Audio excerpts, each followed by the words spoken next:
ve sürekli beni geri atıyor. Bu akşam Instagram'da da çok sorun yaşadım. Burada da yaşıyorum. Işığımı ayarlamaya çalışıyorum bir yandan da. Ve takipçilerimi bekliyorum. Hoş geldiniz. Teşekkür ediyorum. Ustalık sınavları olmak üzere Aralık ayı ile ilgili biliyorsunuz ki o sınavlarla ilgili çok fazla soru, mesaj almaya başladım, yorum almaya başladım. Hepsine tek tek yetişmekte biraz güç oluyor. Yetişmeye çalışıyoruz. Ben de dedim ki bir canlı yayın açayım ve canlı yayında insanların sorularını alayım. Hoş geldiniz. Teşekkür ediyorum. Çok sağ olun. Destekleriniz için çok teşekkür ederim. Bir yandan YouTube, bir yandan Instagram, bir yandan dersler derken şöyle biraz kaldırayım kameramı. Güzel gözükmek istiyorum aynı zamanda sizlere. Kimler girecek ustalık sınavına bana yazın demiştim. Çok güzel mesajlar da geliyor. Ustalık sınavına gireceğiz hocam. İşte hazırlıyoruz hocam. Yaptıkları çalışmaları fotoğraflarını gönderiyorlar.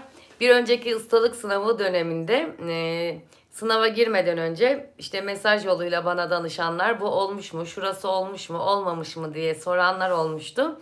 Ve onlarla işte olmuş olmamış şurasını şöyle yapsan daha iyi olur, burasını böyle yapsan daha iyi olur diye konuşmuştuk. Daha sonra o kişiler bana sınava geçtik hocam, işte çok mutluyuz hocam. Ben onlardan daha çok mutlu oluyorum. İnanın sınavlarda sınava giren kişiden bile daha çok heyecanlandığımız bile oluyor bizim diğer öğretmen arkadaşla beraber. Bakınız ustalık sınavlarıyla ilgili hem insanlar yavaş yavaş gelmeye başladıklarında anlasınlar hem de biraz bekleyelim diye söylüyorum. Ustalık sınavları ile ilgili hem Instagram'da hem de YouTube kanalımda gönderiler var. Instagram'da drapaj ile ilgili hem teorik bilgiler var. Çünkü teorik bilgi olmadan pratik bilgi olmuyor biliyorsunuz ki. Bunun da kusuruna bakmayın. Burada benim sinirim bozdu ama ışığı takabilmek için yaptım. Çok özür dilerim. Hem teorik sınavlar var, hem bilgiler var, hem pratik bilgiler var. Teorik bilgi olmadan pratik bilgi olmaz. Yani drapajın ne olduğunu bilmeden drapaj yapamazsınız. Asimetri ne demek bilmeden asimetri yapamazsınız. Drape yapamazsınız gibi. Soruları yazmaya başlayın. Bakayım ben görebiliyor muyum soruları? Bir yandan da onlara bakayım. Şuradan yorumlar gözüküyor mu? Şu an için yazı yazan yok. Varsa da ben emin olun hiç görmüyorum. Burada filtre de varmış. Bak niye söylemiyorsunuz? Ne güzel filtre buldum. Az önce Instagram'daki gönderilerimi izleyenler yavaş yavaş geleceklerdir buraya. Hemen şunu da kapatalım. Şimdi sorularınız varsa alabilirim. Şimdi 2 ayda bir ben anlatacaklarımı anlatayım. Sizin sorularınız olduğunda alta yazarsınız. Cevaplamaya çalışırım. Kalemimi de hazır ettim. Kağıdımı da hazır ettim. Not alacağım. Gerekirse bununla ilgili bir gönderi hazırlayacağım. Ustalık sınavlarına girmek için gene Instagram'da öne çıkan hikayelerime sabitlediğim gönderiler var benim. Orada kimler ustalık sınavına girebilirler? Kimler giremez? Neye göre girersiniz? Hangi sorular sorulacak? Nereye başvuracaksınız? Şimdi zannediyorsunuz ki ustalık sınavına girmek için halk eğitim merkezlerine başvurmanız gerekiyor. Hayır, ustalık sınavına girmek için bulunduğunuz il veya ilçedeki mesleki eğitim merkezine başvurmanız gerekiyor. Mesleki eğitim merkezi ayrıdır. Halk eğitim merkezi ayrıdır. Ben yorumları göremediğimi düşündüğüm için böyle ekranın birkaç yerine dokunuyorum. Kusura bakmayın. Birisi sadece bir yorum yazabilir mi? Şuraya görecek miyim? Merak ediyorum. Rica etsem böyle bir yorum yazar mısınız? Göremiyor da olabilirim soruları. İnşallah görebilirim.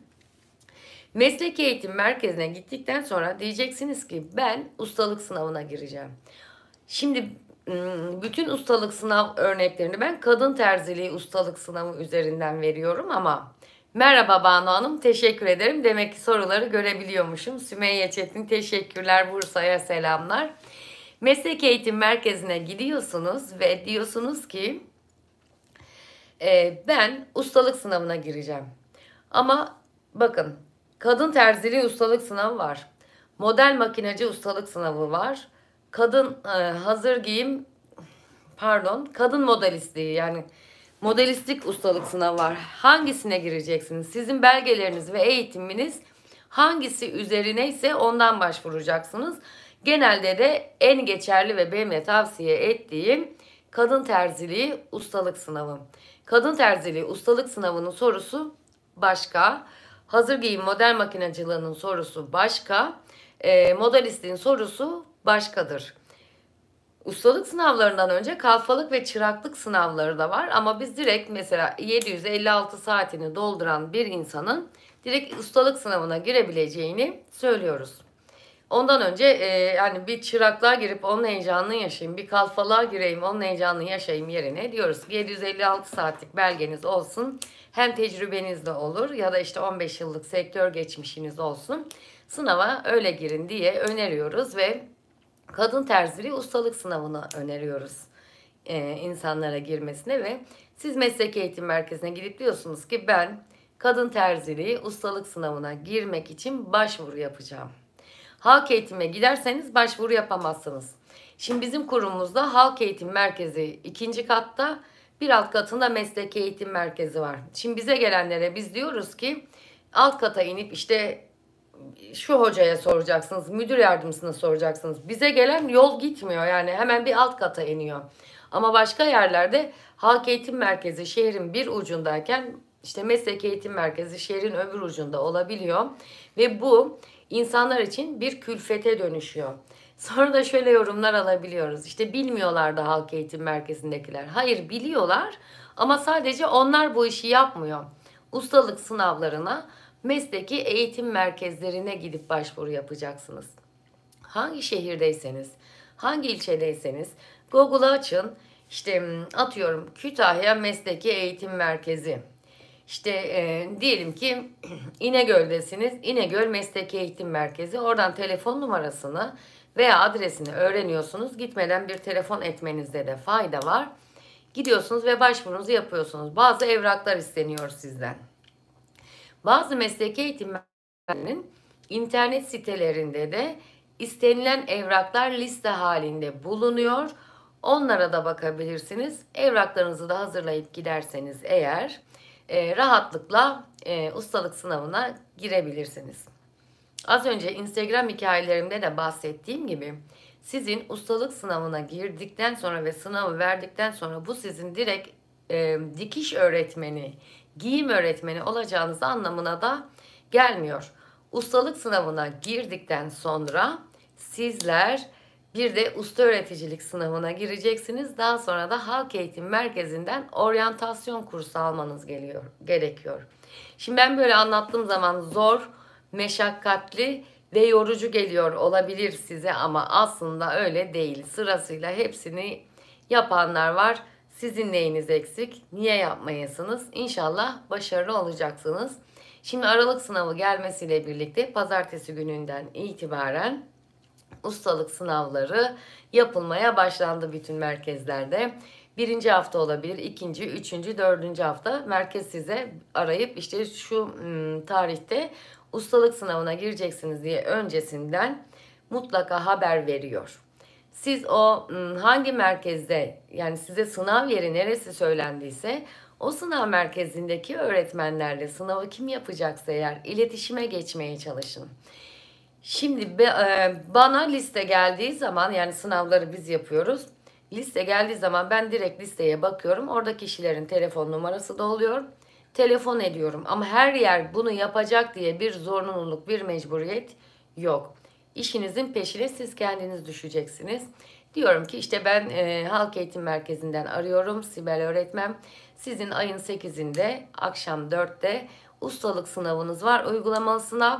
Sınava gireceksiniz. Sorunuz da bu olacak diyorum. WhatsApp'tan sorusunu gönderiyorum. Eğer telefonla ulaşamamışsam WhatsApp'tan yazıyorum. Diyorum işte ben Sibel Hoca böyle böyleyken böyle böyle bana dönüş yapar mısınız diyorum.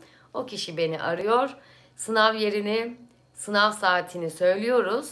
Ve o gün o sınav saatinden yarım saat önce kurumda olmasını istiyoruz. Geliyor ve sınavdan yarım saat önce kurumda hazırlığını yapıyor. Bizler de elimizden gelen yardımı yapmaya çalışıyoruz sınav öncesinde. Sınav başladığı andan itibaren hiç kimse hiç kimseye yardım edemez, söyleyemez. Çünkü zaten kameralar açık oluyor. Zaten de hakkaniyet ilkesine, eşitlik ilkesine aykırı olduğu için biz durup sınavı izlemeye başlıyoruz. Gene YouTube kanalımda anlattığım ustalık sınavı her şey hakkında her şey videosunda ayrıntılı olarak anlattığım gibi oradaki videoyu da izliyorsunuz. Burada aynı videonun aynısını yeniden anlatmak istemiyorum. Sınavda neler yapacağınızı görüyorum. Şimdi hayırlı akşamlar. Peki makine ve manken götürebilir miyiz? Manken drapaja hazır götürülebilir mi? Gittiğiniz yerde genelde mankenler oluyor. Manken drapaja hazır götürülebilir mi?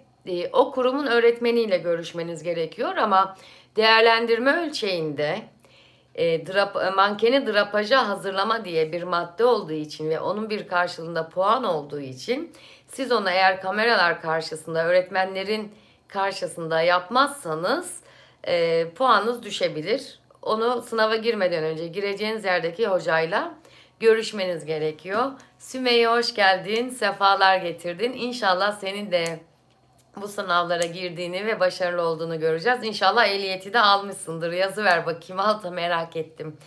Drapaj mankenini, drapaja hazırlama konusunda da cevabım bu. Ben kameralarda açık olacağı için açıkçası kabul etme taraftarı değilim. Çünkü değerlendirme ölçeğinde bu var. Yani drapaj mankenini drapaja hazırlama maddesi var ve bir bunun karşılığında puanı var. Drapaj mankeninizi kendiniz götürebilirsiniz. Yani benim sınıfıma biri sınava geldiğinde ben mankenimi de getirdim hocam. Çünkü ben bununla çalışmıştım, bununla prova yapmıştım. Çalışabilir miyim bununla, sınava girebilir miyim derse onu kabul ederim. Gelebilirsin benim sınavıma ama başka merkez bunu kabul eder mi bilmiyorum. Ehliyet sınavını kazandım hocam yazmış. Darısı direksiyon sınavı başına. İnşallah Sümeyye, ben senden çok umutluyum. Kazanacaksın, hepimiz dua edeceğiz sana. Ben teşekkür ederim Gülsüm Hanım. Başka soru varsa alabilirim. Çok uzun bir canlı yayın tutmayı düşünmüyorum. Şarjlar çok hızlı. Yani telefonumun şarjı çok hızlı bitiyor canlı yayınlarda. Şarja taktığımız zaman da telefon çok ısınıyor. Yüzüme patlayacak diye korkuyorum. İnşallah Sümeyye, inşallah ustalık sınavına da gireceksin. Şimdi benim bu sınavıma birçok kursiyerim hazırlanıyor aslında. 756 saati dolduranlardan 3 kişi Ekim ayında başvurmuşlardı sınava girmeye. Ben diyorum ya, yani bizim kurumda biraz kolay oluyor işler. Şöyle kolay oluyor. Binamızın altı mesleki eğitim merkezi. İnin sorun bakayım, sınava girmeye hakkınız var mıymış? İnin sorun bakayım, başvuru yapabiliyor musunuz? İnin sorun bakayım, sınav ne zamanmış diyorum. Onlar da gidip soruyorlar ama biri orada, biri burada olduğu zaman olmuyor haliyle. O yüzden gitmeden gene de o manken sorusuna eksik bir cevap vermek istemiyorum. Her ihtimale karşı sınava gireceğiniz kurumdaki hocalarınızla iletişime geçip bu soruyu lütfen sorun. Belki size daha kolay bir yöntem söyleyeceklerdir. Belki de hiç manken götürmenize gerek yoktur. Drapaj için hangi kumaşı önerirsiniz? Acaba herkes farklı söylediği için ne almam gerekiyor bilemedim. Bakın, drapaj kalıbını çıkarmak için esnemeyen bir kumaşa ihtiyacınız var. Amerikan bezi olabilir, mermer şahi olabilir, patisko olabilir. Kalıp çıkarmak için. Çünkü orada manken üzerinde drapeleri verdiğinizde, iğnelediğinizde ölçünün bozulmaması, kaymaması ve esnememesi gerekiyor. Drapaj kalıplarını çıkardıktan sonra, yani onu kalıba çevirdikten zaten o ilk tasarım yaptığınız kumaşlara bir daha dönüş yapmayacaksınız. Kalıp üzerinden ilerleyeceğiniz için de dikimi en kolay, makinede sizi yormayacak, iğne değiştirmenizi gerektirmeyecek, işte çok esnemeyecek ama biraz dökümlü. Mümkünse desensiz öneriyorum. Çünkü desensiz kumaşlarda drapeler daha net ve güzel gözüküyor. Puanlı olabilir. İşte minik minik çiçekli belki olabilir ama böyle çok kargacıklı, burgacıklı, böyle çok çiçekli, çok alacalı bulacalı bir kumaş önermiyorum. Viskonla çalışabilirsiniz. Hafif esnek bir kumaşla çalışabilirsiniz. Krep kumaşla çalışabilirsiniz. Denemelerinizi de yaparken hangi kumaşla çalışacaksanız o kumaşla denemenizi öneririm. Gene drapaj videomda anlattığım gibi bakın, lütfen karıştırılmasın. Ben de herhalde öğretmen hastalığı var. Bir şey defalarca söylemediğim zaman anlaşılmadığını düşünüyorum. Kusura bakmayın çok tekrara düşüyorsam ama prova mankenin üzerinde kalıbınızı hazırladığınız kumaşı dikmeyeceksiniz. Manken üzerinde hazırladığınız drapajın kalıbını çıkaracaksınız. Kalıp üzerinden başka bir kumaşa yerleştirip kesip dikeceksiniz.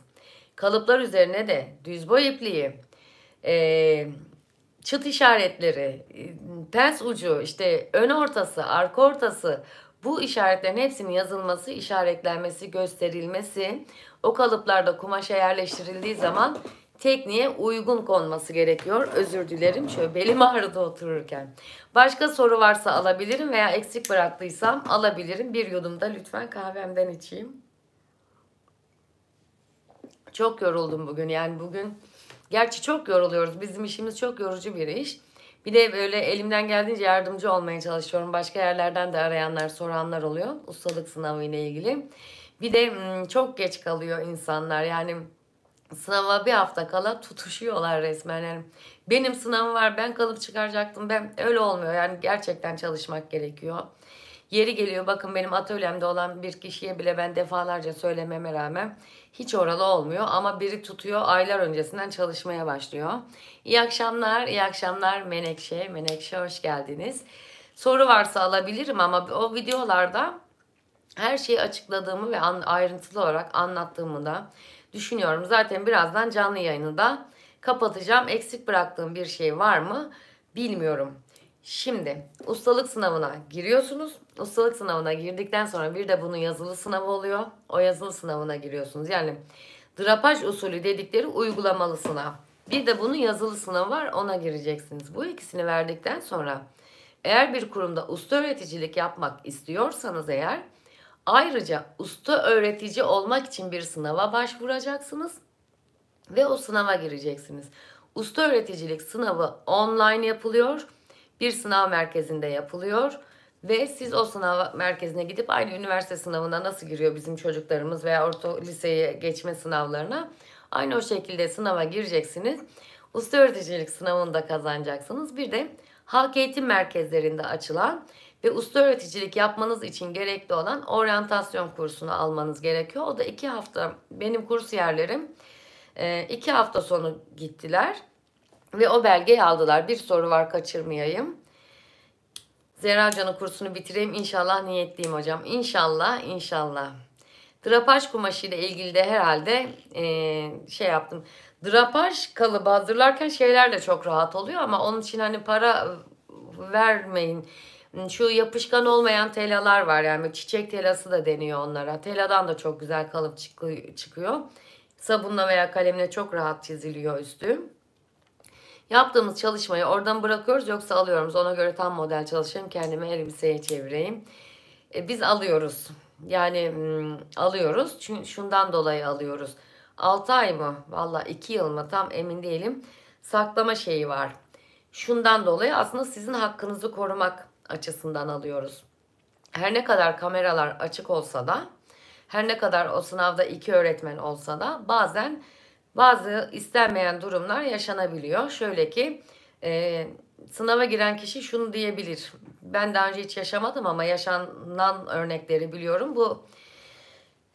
Bu da o yüzden koyulmuş bir kural aslında. Geçemiyor sınavı. Diyelim ki geçemiyor. İtiraz edebilirsiniz sınav sonucuna. Ben eminim yaptığım işten geçmeyi düşünüyordum. Notuma itiraz ediyorum diyorsunuz ve bir inceleme başlatılıyor. Bu sefer farklı 2 öğretmen görevlendiriliyor. Yeni bir komisyon oluşturuluyor. Açılıyor, sizin o sınav kaydınız izleniyor. Sınavda kamera açılmasının nedeni de bu zaten. Sınavda yani başka bir komisyon o sınav kaydını açıyor, izlemeye başlıyor. Ve sizin diktiğiniz o bluzu tekrar inceliyor.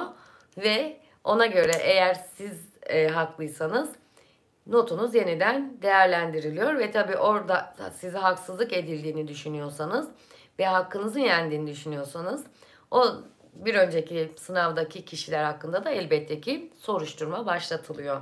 Eğer öyle bir durum yaşarsanız, ki inşallah yaşamazsınız, çok nadir, çok belki 1-2 tane yaşanan bir durumdur. Böyle bir durum yaşadığınızda itiraz etme hakkınızın saklı kalması için biz ürününüzü elinizden alıyoruz. 2 yıl sonra gelirseniz geri veririz. Hocam ben meslek lisesi mezunum. Oryantasyon belgem var. Usta öğreticilik yapıyorum ama bazı modülleri açamıyorum. Onun için usta öğretici belgesi almak istiyorum. Bir de puanlara etki ediyor. İkinci soruyu da okudum, söyleyeceğim ama bir daha okumam gerekiyor. Hocam ben meslek lisesi mezunuyum. Okey. Oryantasyon belgem var. Usta öğreticilik yapıyorum ama bazı modülleri açamıyorum. Onun için usta öğretici belgesi almak istiyorum. Usta öğreticisi belgesi elbette ki alın. Belgenin insana hiçbir zararı olmaz. Faydası olur. Niye almayasınız ki? Mesela oryantasyon belgesini ben kadrolu öğretmen olduğum halde aldım yani. Bize zorunlu tutuldu gerçi ama alın. Usta öğretici olmak puana çok etki ediyor. Yani usta öğretici belgesi olanla olmayan bir işe başvurduğu zaman belgesi olan tercih ediliyor biliyorsunuz. Geçemezseniz tekrar girebiliyorsunuz sınava, istediğiniz kadar girebilirsiniz. 2 ayda bir girebilirsiniz. Geçme notu 50 şöyle. Pardon, yazılardan kendimi göremiyorum. Geçme notunuz 50 ama uygulama sınavla girdiğiniz o yazılı sınavın ortalaması alınıyor. Diyelim ki şeyden 70 aldınız. Uygulamalı sınavdan 70 aldınız. Diğer sınavdan da 60 aldınız. Kaç ediyor toplamı? 130 ediyor. 130'u 2'ye bölüyoruz. 65 ediyor. 65 ediyor değil mi? 65 ediyor. Sizin geçme notunuz 65 oluyor. Yani girdiğiniz uygulamalı sınavla yazılı sınavın aritmatik ortalaması oluyor. Bir soru daha vardı. Anlamadıysanız tekrar anlatırım bu kısmı. Çok özür diliyorum. Geçme notunu söyledim. Geçemezsek tekrar girebiliyorsunuz. Evet, tekrar girebiliyorsunuz. Daha önce de geçen yıl bir hanımefendi sınava başvurmuştu. Kendisinin 15 yıllık sektör geçmişi vardı. İzliyorsa veya görürse bu yayını, ismini vermek istemiyorum ama çok sevgiler gönderiyorum. Biz de sınav esnasında tanışmıştık. Sınava 3-5 gün varken mi, bir hafta varken mi acil bir göz ameliyatı olması gerekiyor. Gözlerinin üzerine böyle dikişlerle geldi. Hatta bir sınavda görünce ne oldu sana falan dedik. Hiç tanımıyorduk da. Çok aşırı derecede heyecanlandı ama sınav günü olduğu için sınava girdi. Başarılı olamadı tabii ki, sağlık sorunlarından dolayı, bir de aşırı derecede heyecanlanmıştı gerçekten. Dedik ki seni 2 ay sonra yeniden bekliyoruz, gelirsin. 2 ay sonra geldi. Gözleri geçmişti. Daha iyi hazırlanmıştı. Sınavı geçti. Ustalık belgesini aldı. Usta öğreticilik yapmıyor. İş yeri açmak için kendisine istiyordu. İş yeri açma belgesi yerine de geçiyor biliyorsunuz. Bir terzihane açtı kendisine, butik açtı. Dikiş dikerek para kazanıyor şimdi. İşte bizi de bu çok mutlu ediyor. Yani emek verdiğimiz bir kişi, ki ben o hanımefendiye hiç emek vermemiştim ama sınavda geçirdiğimiz o 5 saatte aranızda ister istemez bir bağ kuruluyor. Ve onun heyecanını biz de yaşıyoruz. Öyle bir kadın, yani bir hemcinsimiz gelip oradan belge alıp sonra da iş yeri açtım hocam diye geri arayınca inanın ben çok mutlu oluyorum. Eminim bütün meslektaşlarım da bu şekilde mutlu oluyorlardır. Bir soru daha var. Yazılı sınava inanın bilmiyorum ne soruluyor. Onunla ilgili de şimdi benim kursiyerlerim girecek ya, öğreneceğim ben. Çünkü kendi kursiyerlerimden Silivri'de ilk kez yazılı sınava girecek olanlar var. Bu uygulamalı sınavdan geçerlerse eğer, inşallah geçecekler.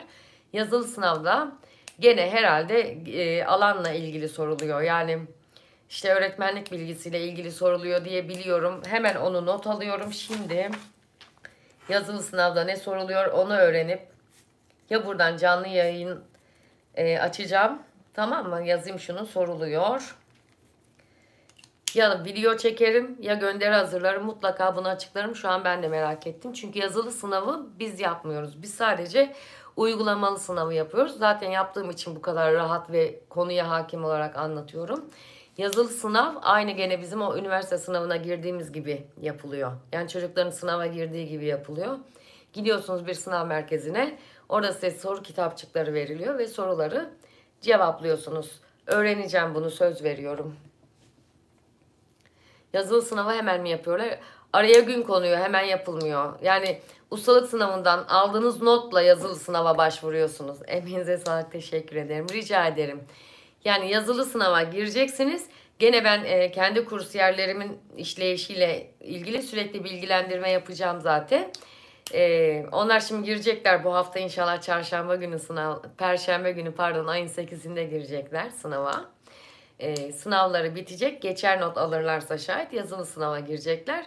Onun için de işte başvuru yapacaklar. Onlara gene bir sınav tarihi verilecek ama ben sıcağı sıcağına size Instagram'dan bilgilendirme yaparım. Hikayelerimde paylaşırım. Yeter mi bu akşam bu kadar? Var mı başka sorunuz? Birazdan kapatacağım canlı yayını. Telefon yüzüme patlamasın.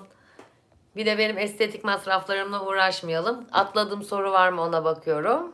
Toplarım hepinizden estetik parasını. Yaptığım çalışmayı oradan bırakıyoruz. Cevap verdim. Evet. Herhalde yeteri kadar anlaşılmış diye düşünüyorum.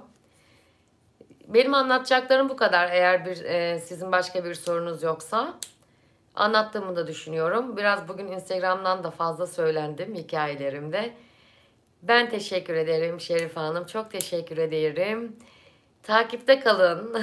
Sevgiyle kalın. Etkileşim verin. Abone olun. Arkadaşlarınıza söyleyin. YouTube'dan da izlenmelere çok ihtiyacım var bu ara. Bir eşik var. Geçmeye çalışıyorum o eşiği. Geçeceğim inşallah. Çok az kaldı eli kulağında. Bir yandan da onunla uğraşıyorum. Canlı yayınlarıma beklerim. Sağ olun Amine Hanım. Ben teşekkür ederim. Sevgiler gönderiyorum. Gene ben eğer kapatamazsam siz çıkın, ben kapatmaya çalışacağım. Hoşça kalınız. Hoşça kalın.